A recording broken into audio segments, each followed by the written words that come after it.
Like everything else starts with childhood. Things people learn from their parents and early institutions, church, schools, interaction with other kids.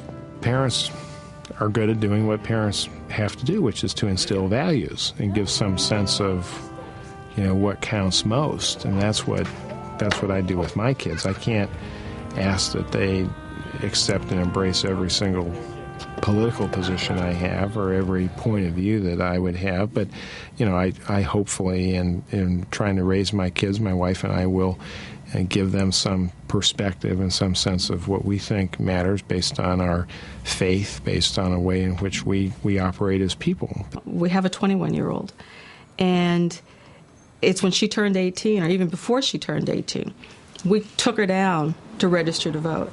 We took her to the polls, and I said, that's what my parents did for me, and I think it's the same kind of socialization process.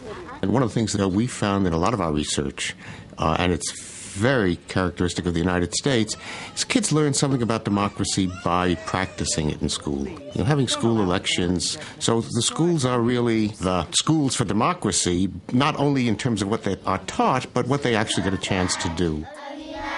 Political values that children acquire at home and in school are supported by other forces in their lives.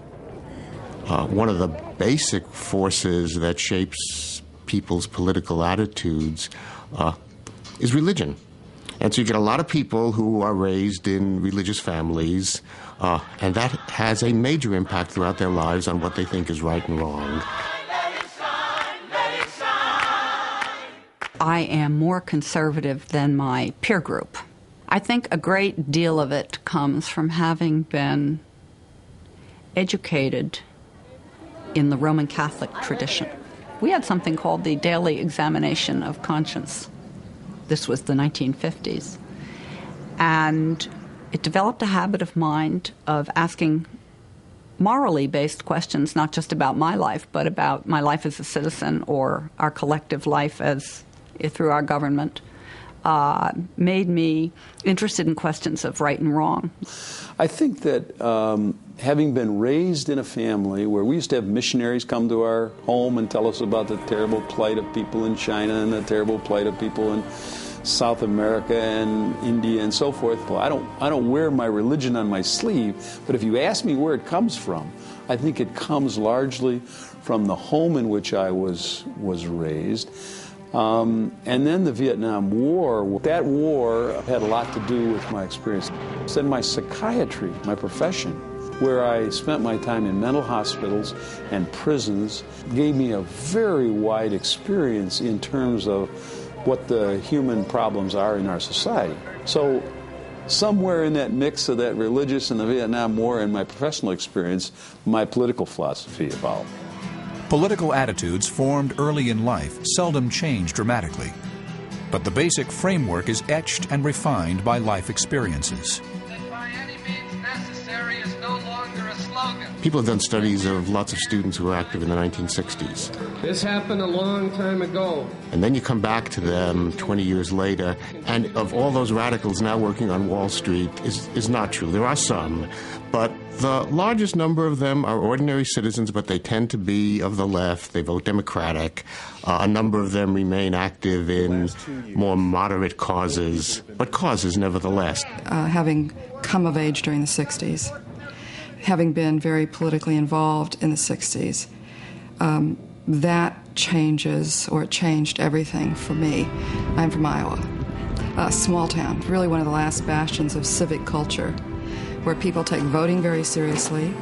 But when you combine notions of civic duty, notions of civic responsibility, kind of, again, Midwest sense of justice, walking in another person's shoes, all cliches, golden rule.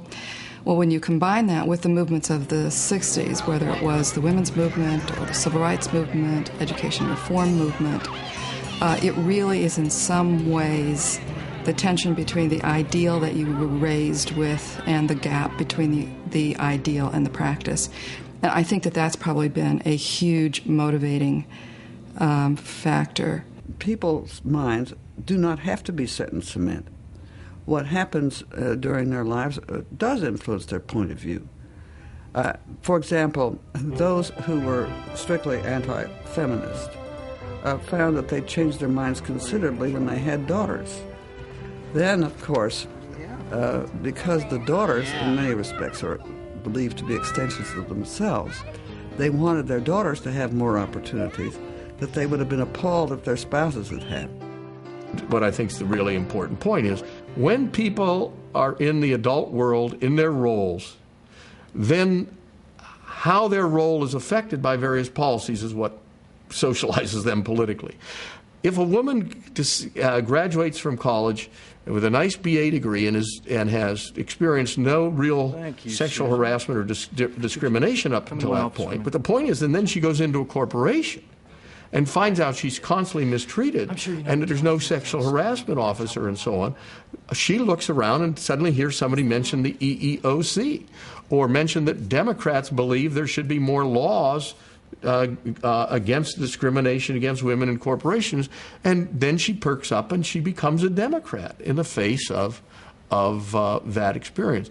So I don't give much house to always talk about political socialization.